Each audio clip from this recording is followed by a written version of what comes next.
has been a persistent problem in Brooklyn Park over the last few years. And just 2 weeks ago, a former Park Center student, 17-year-old Osseo, was shot and killed.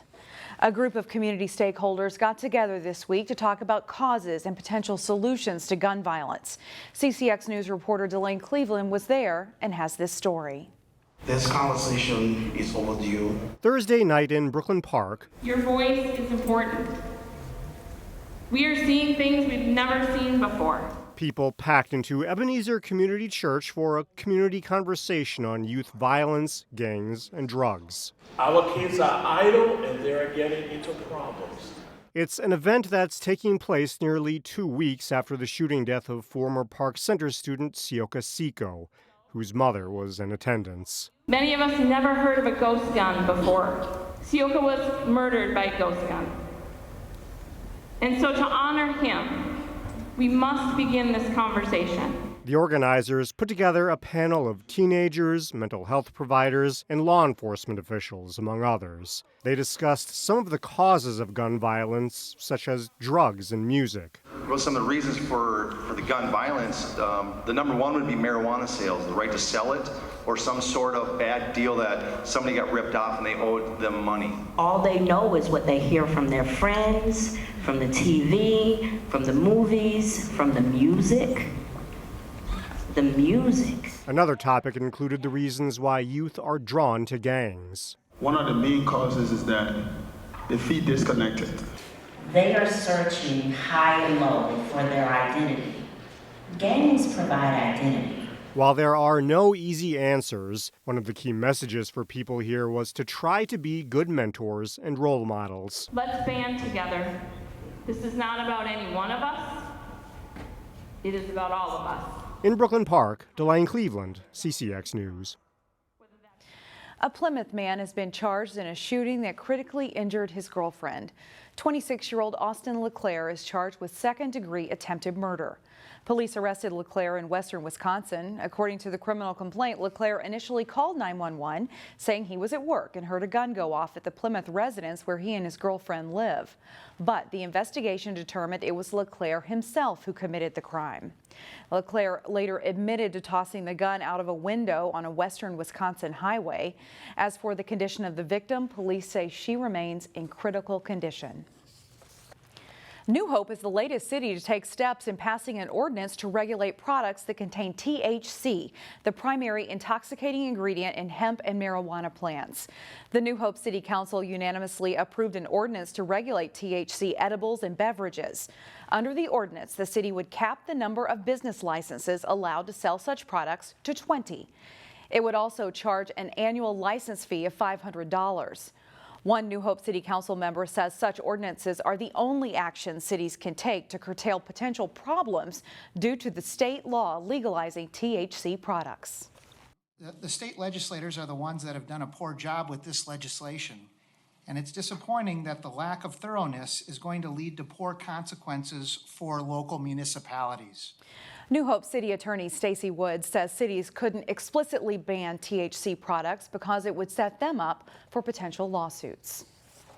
Police officers often get a front row seat to seeing the devastating impact of domestic violence in our communities.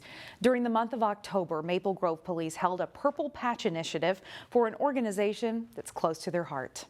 The reason why the Purple Initiative was created here and why we chose Maria's Voice is because of the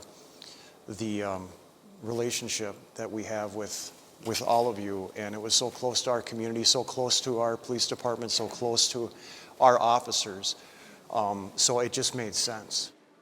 The organization Maria's Voice and the family of Maria Pugh accepted a check of almost $2,000 to help their work of preventing domestic violence. Sergeant Matt Brose spearheaded the effort with the Maple Grove Police Association to sell purple patches during Domestic Violence Awareness Month. The red kettles are out, but the Salvation Army needs more volunteers to ring those bells. The Salvation Army says they have 3 weeks left in their Red Kettle campaign, and they are behind last year's pace by more than 3,000 volunteer hours. The charity needs bell ringers because a kettle staffed with a bell ringer brings in anywhere from $30 to $60 an hour. If you'd like to volunteer, you can sign up on their website. The Salvation Army hopes to raise $2 million this year in their annual Red Kettle campaign. This year, Honey and Mackey's in Plymouth took a unique approach to their holiday ice cream sampler. Each ice cream has a holiday movie theme. My personal favorite is Mean Mr. Grinch. So it's our sugar cookie ice cream with Andes mints in it, and it is absolutely my favorite. One of the most popular ones we're getting feedback so far is the Elsa Won't Let This Go, which is our blue velvet cake batter with snowflakes and sprinkles in it. That seems to be pretty popular as well. To create these unique flavors, Vereka made a list of more than 25 holiday movies and then started paring it down so she had an ice cream flavor that appealed to every age. But she was intentional about making sure all of the ice cream flavors were based on family-friendly movies. We had a lot of people ask why we didn't put Die Hard in here, and that's sort of like an online cult. Is it a Christmas movie? Is it a not Christmas movie? And I just didn't want the drama of parents having to explain to their kids why Die Hard was in the holiday pack here. This sampler pack of 12 ice cream will cost you $38.75, and there are limited quantities available. She prefers you pick it up in her Plymouth store, but you can also order it online. Find more local news stories at ccxmedia.org and follow us on social media.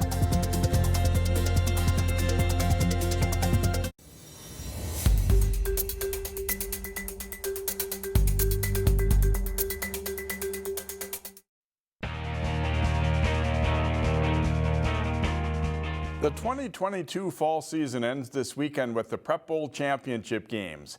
It's also time that we reveal our picks for the all-area football team. Here's John Jacobson with the offense. We start our 2022 offense with a pair of talented quarterbacks. Maple Grove's number 9, Jacob Kilzer, is a dual-threat QB who led his team to the Prep Bowl. Senior Kilzer both rushed and passed for over 1,200 yards this season, with 12 passing touchdowns and 18 rushing TDs. He was named first-team All-Metro by the Star-Tribune. Like Kilzer, Armstrong's number 11, Jamin Malone, has started since his sophomore year. 40-yard perfect strike, Jamin Malone. Malone threw for 1,500 yards and 19 touchdowns this season. He can also run. Malone totaled 600-plus yards rushing and 3 touchdowns. Our talented backfield also includes Cooper running back Denari Connors. The senior ran for 1,400 yards and 15 touchdowns. And he is going to go. And led the Hawks in all rushing categories. Connors was named All-District and the team's most valuable player. Whitesetta's number 22, Dion Lovelace, led the Trojans in rushing, totaling 1,100-plus yards and 11 touchdowns this year. He was among Class 6A's top rushers and was an All-District selection for the Trojans. Maple Grove running back number 23, Jordan Alagbaju, can both run and catch the ball out of the backfield. Open, and he goes for a touchdown. Senior back rushed for nearly 900 yards in the Crimson's first 12 games with 11 touchdowns. He also caught 13 passes, including 1 for a score. Armstrong's number 6, Marquand Tucker, was a big play guy for the Falcons this fall. The senior wide receiver averaged 17 yards a catch on 48 receptions, 13 of those going for touchdowns. Look at him go. He got 1 block and he is gone. Tucker was named All-District and the Falcons' team most valuable player. Park Center's number 13, Dominic Brown, was small in stature, but his numbers were large.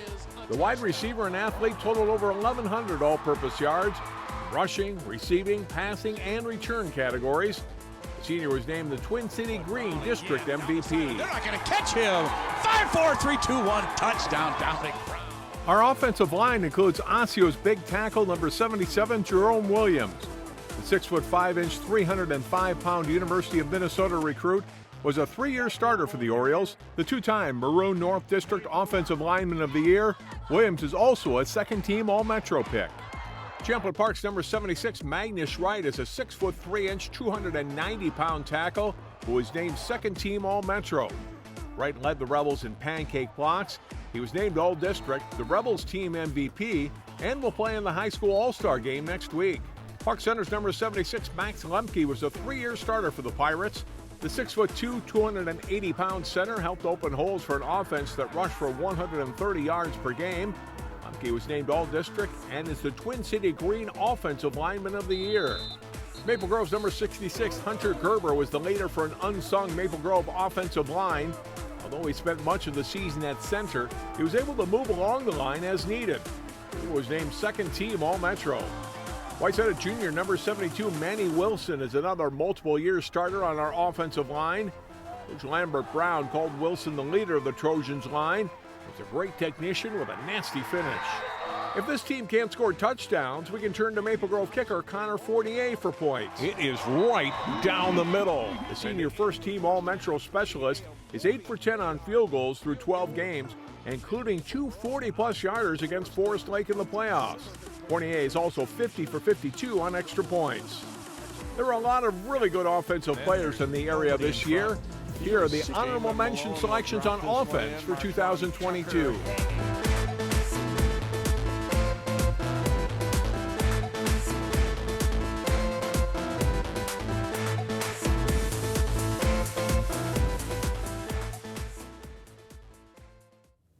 You can see the all-area defense this weekend on CCX1 or online at ccxmedia.org. That's all for sports. Thanks for watching.